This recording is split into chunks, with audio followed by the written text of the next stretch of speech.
तो बच्चों ये आपका जो है प्रैक्टिस पेपर 1 मैंने आपको शेयर किया था और मैंने कहा था आप लोग इसको सॉल्व करिएगा। तो सबसे पहले हम लोग आ जाते हैं सेक्शन ए में।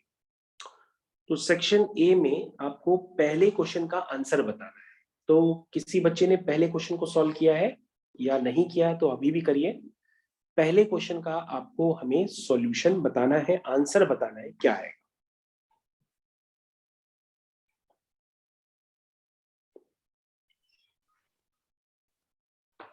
सभी बच्चे पहले क्वेश्चन का आंसर निकालें और सोचे क्या आ सकता है।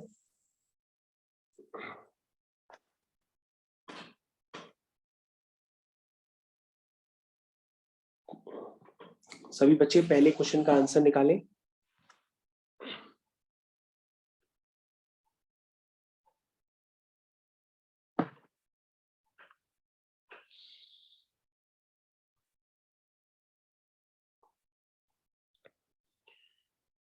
तो मेरे ख्याल से करना स्टार्ट कर लिया होगा सभी बच्चों ने। तो फर्स्ट क्वेश्चन का आंसर किसी का आया?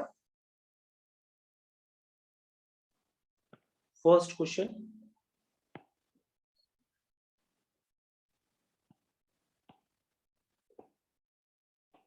क्या बात है, फर्स्ट क्वेश्चन में ही अटक गए।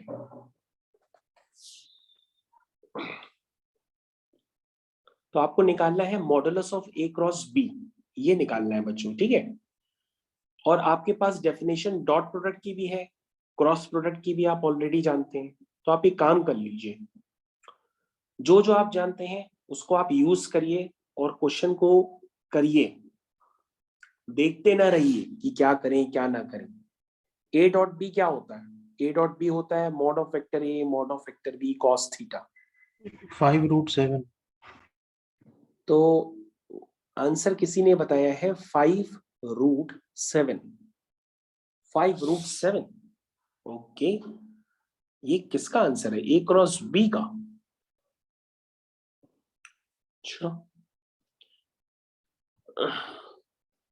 चलो मैं देखता हूं। तो बच्चों यहाँ पर आप सभी लोग जानते हैं कि जो बेसिकली ए क्रॉस बी होता है वो होता है मॉडुलस ऑफ वेक्टर ए, या ऐसे ही लिख देता हूँ मॉड्यूलस लेकर के यूनिट वेक्टर हटा देता हूँ, ये हो गया साइन थीटा, ठीक है। और आपका ए डॉट बी क्या है? ए डॉट बी होता है mod of vector A mod of vector B cos theta, ठीक है। ये होता है। तो बच्चों आपको अगर आप दोनों को स्क्वायरिंग करके ऐड करें, मेरे को पता 16 नहीं है। आप, हाँ 16 आंसर आएगा बेटा। यस सर, वो गलती कर दी थी, 3/4 लिख दिया। हाँ 16 आएगा। और अगर आप जानते हैं तो आप इसको डायरेक्टली यूज कर लीजिए, क्योंकि मैंने तो ये एग्जिस्ट करती है, हो सकता है आपको बताया भी गया हो थ्योरी वगैरह में।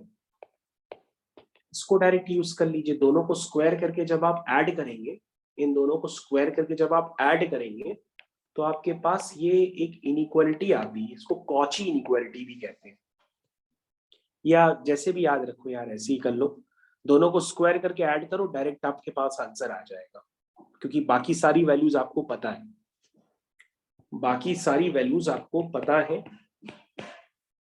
और नहीं पता है या ऐसे सीखा नहीं है तो सीख लो भले, कोई दिक्कत नहीं उसमें। बस यहां से आप डायरेक्ट निकाल लो, इसको सॉल्व कर लो, आपका आंसर आ जाएगा 16। ये बच्चों आपका फर्स्ट क्वेश्चन था जो मैंने आपको प्रैक्टिस पेपर दिया था करने के लिए। आंसर है 16। ओके। तो बच्चों अब आपको एक और क्वेश्चन दिया गया है और में, तो और वाला हम लोग नहीं करते हैं, हम लोग के पास एक क्वेश्चन नंबर 2 है, उसको भी कर लेते हैं। क्वेश्चन नंबर 2 आप खुद ही कर लो या तो मैं इसको करवा देता हूँ क्वेश्चन नंबर 2 को। सभी बच्चे क्वेश्चन नंबर 2 को करना स्टार्ट करें। चलिए बच्चों क्वेश्चन नंबर 2 को करना स्टार्ट करिए। लिखा है find the value of lambda for which the angle between the vectors this and this is obtuse. तो अगर एंगल बिटवीन द वेक्टर्स अगर ऑब्ट्यूज होता है तो cos थीटा नेगेटिव हो जाएगा।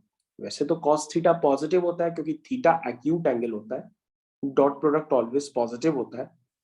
लेकिन अगर cos थीटा नेगेटिव है तो उसका मतलब थीटा ऑब्ट्यूज है।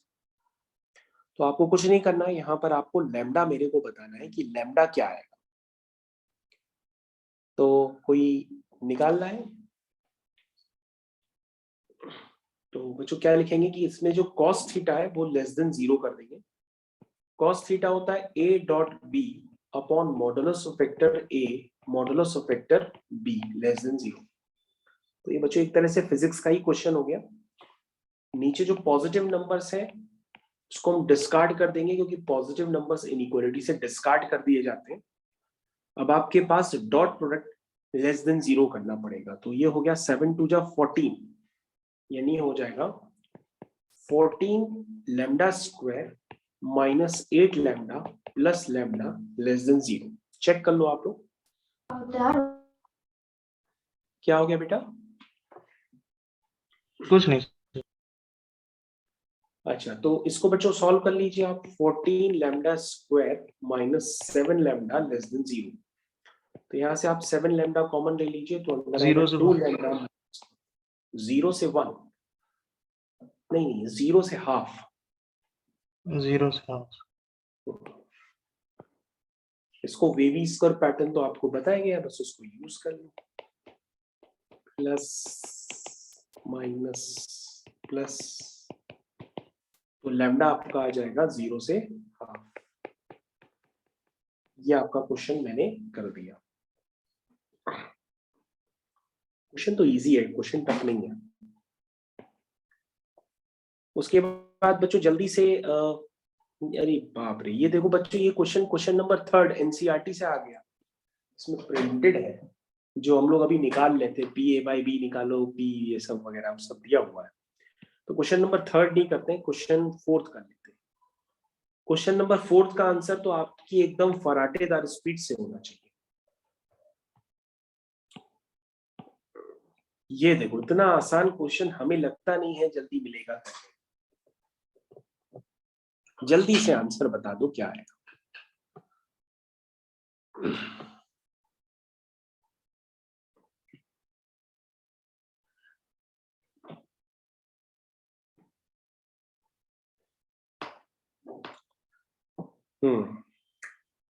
तो साइन स्क्वायर एक्स को हमें इंटीग्रेट करना है 0 से π/2 में।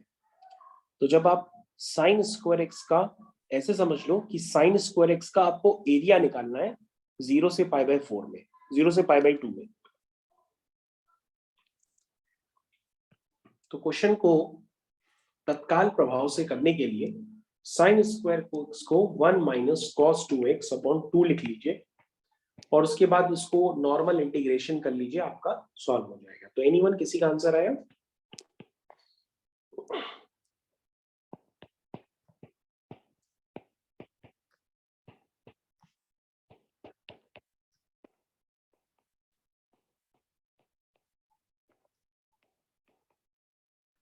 पाई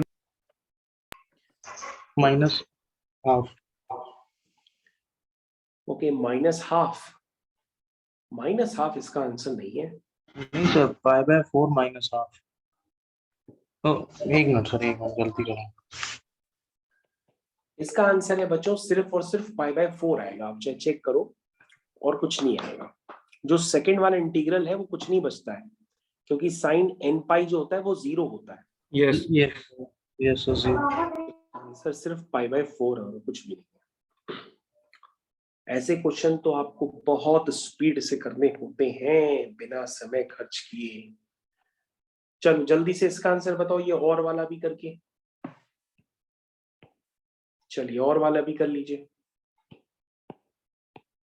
स्टार्ट करिए और वाला भी। कहोगे सर और वाला तो और भी इजी है, cos x को t मान लो, sin x dx dt में चला जाएगा।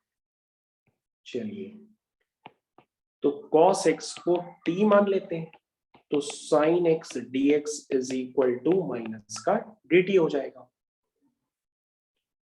और जब x आपका 0 होगा तो t भी 0 होगा।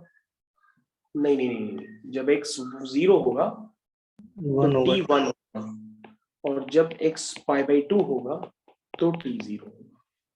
तो आपका इंटीग्रेशन फाइनल हो गया साइन एक्स डी एक्स को लिख दो माइनस डी टी और अपॉन हो गया 1 प्लस टी स्क्वायर और लिमिट हो गई आपकी 1 से 0।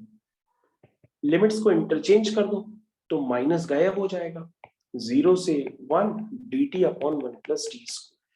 अरे ये फॉर्मूला होता है, ये फॉर्मूला होता है tan inverse x, x by tan inverse t लिख दो और उसमें लगा दो 0 से 1, upper limit minus lower limit, तो tan inverse 1 pi by 4, tan inverse 1 होता है पाई बाय 4। ये माइनस जो है ना, मैंने लिमिट्स इंटरचेंज करके, जब लिमिट्स इंटरचेंज करते हैं तो माइनस साइन हट जाता है। तो बहुत इजी क्वेश्चन है, इसमें भी कुछ भी नहीं है, दोनों क्वेश्चन का आंसर ही पाई बाय 4 है। कमाल है भाई। उसके बाद बच्चों क्वेश्चन नंबर 5 भी कर लेते हैं क्लास खत्म करते करते। क्वेश्चन नंबर 5, यार ये कॉपी ही नहीं हो रहा, हो गया हो गया हो गया। क्वेश्चन नंबर 5 ये है बच्चों, क्वेश्चन नंबर 5 इसको भी कर लीजिए।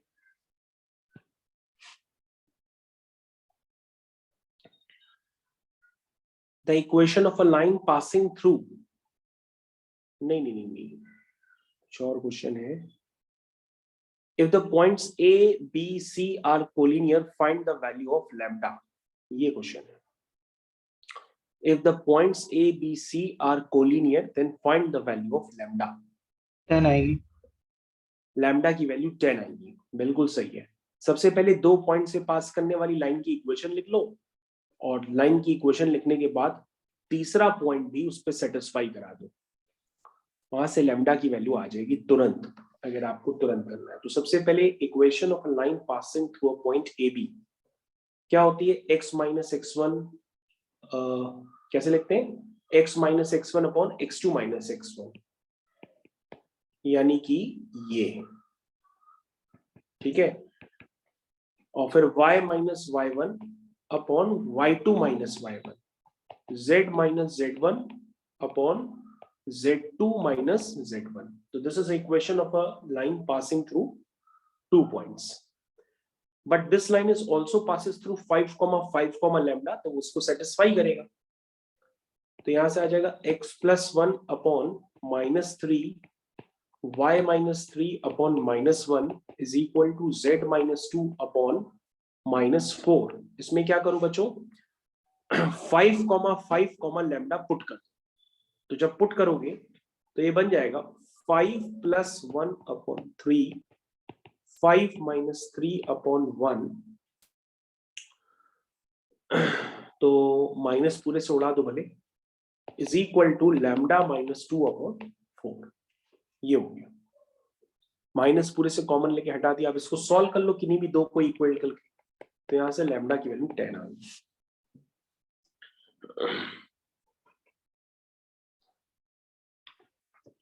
ठीक है, क्वेश्चन तो इजी, क्वेश्चन टफ नहीं है। एक क्वेश्चन और कर लेते हैं, फिर क्लास को हम लोग ओवर कर देंगे। और वाला, अरे और वाला तो और भी आसान क्वेश्चन है, इसमें तो कुछ है ही नहीं। वेक्टर्स का क्रॉस प्रोडक्ट लेना है, फिर उसका मैग्नीट्यूड निकालना है। ऐसा कोई क्वेश्चन होता भी है इतनी इजी क्वेश्चन? ये तो नहीं करेंगे। तो बच्चों क्वेश्चन नंबर 6 में 2 पार्ट दिए हैं, दोनों में से जो आप करना चाहें उसको आप कर लीजिए। कौन सा करोगे, और वाला करें कि ऊपर वाला करें?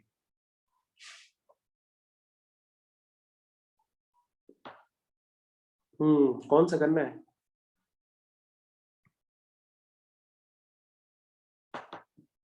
और वाला कर देते हैं, और वाला तो ज्यादातर लोगों से अटकेगा। अच्छा चलो दोनों ही कर देते हैं, आज एक कर देते हैं, कल दूसरा कर देंगे। so 1 minus cos 2 theta और 1 plus cos 2 theta। Yes, okay. तो क्वेश्चन नंबर 6 भी हो जाएगा और क्वेश्चन नंबर 7 दोनों हो जाएंगे, दोनों इजी सब हो जाएंगे। ये तो मैंने आपको फॉर्म बताया था, कभी भी डिनोमिनेटर में a plus b sine x हो या a plus b cos x हो, तो इन क्वेश्चंस को करने के लिए आप फॉर्मूले लगाते हैं साइन और कॉस के इन टर्म्स ऑफ tan। तो ये क्वेश्चन बन जाएगा integration dx divided by 1 minus 3 sine x, sine x का फॉर्मूला होगा 2 tan x by 2 upon 1 plus ten square x by 2। इसको आप सॉल्व कर लीजिए, आंसर आ जाएगा। tan x बाई 2 को t मान लीजिएगा और sec square x by 2 into 1 by 2 dx is equal to dt बन जाएगा। तो ये सॉल्व हो जाएगा, ठीक है। तो उसको आप अपने हिसाब से कर लीजिएगा, उसमें हम आपकी और हेल्प नहीं कर रहे हैं। अब हम लोग करते हैं और वाला पार्ट भी थोड़ा सा देख लेते हैं, क्योंकि और वाला पार्ट ज्यादातर बच्चे नहीं कर पाते हैं। तो और वाले पार्ट में ये है आपका और वाला पार्ट। इसमें आप क्या करिए कि जो x है उसकी जगह cos स्क्वायर थीटा डाल दीजिए या cos स्क्वायर t डाल दीजिए, तो क्वेश्चन बहुत जल्दी हो जाएगा।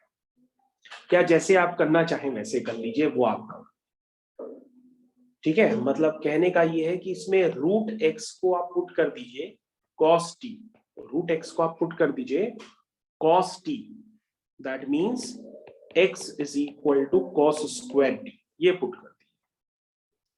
जैसे ही बच्चों इस नाम का ये सब्स्टिट्यूशन आप पुट करेंगे तुरंत आपका क्वेश्चन हो जाएगा। ये हो जाएगा square root of 1 minus, root के अंदर क्या है, रूट के अंदर है बच्चों cos t, क्या है, रूट के अंदर है cos स्क्वायर t, तो बाहर आके हो जाएगा cos t whole divided by 1 plus cos t, और डिफरेंशिएट करेंगे तो ये हो जाएगा -2 sin t cos t into dt, ऐसा हो जाएगा। बस इसको स्टेप वाइज आप सिंप्लीफाई कर लीजिए, क्वेश्चन हो जाएगा। इसके आगे बच्चों आप खुद से सिंप्लीफाई कर लीजिएगा, आपका आंसर आ जाएगा। ठीक है बच्चों, तो आगे के क्वेश्चन हम लोग बाद में डिस्कस करेंगे।